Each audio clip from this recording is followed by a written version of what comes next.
you asked about the internet and how that came. Well, Bob Kahn and Vint Cerf, I said I had met earlier already.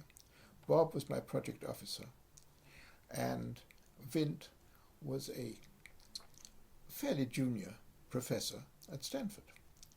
They thought up this new internet protocol, and one part of anything like that was you had to have implementations.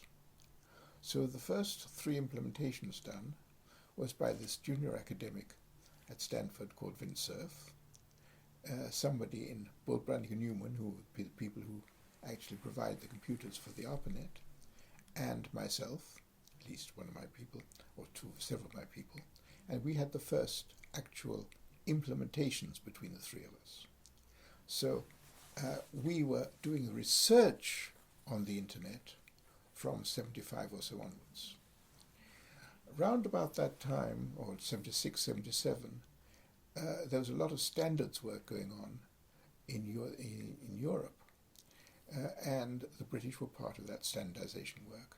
They did not approve of the ARPANET because they regarded that as an experiment.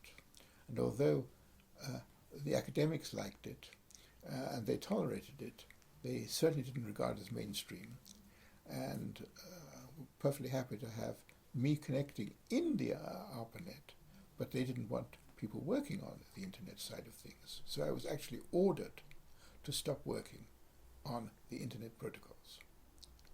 I said I was sorry, but my links to both the Ministry of Defense and the US was far too important. Whether they funded me or not was their problem, but I was not going to stop working on it. So, I'm sure that sort of pressure went to others too. So by the time the ARPANET was moving into the internet, I was the only person working on it, certainly in the UK and probably in Europe, which is presumably why I became known as the father of the internet.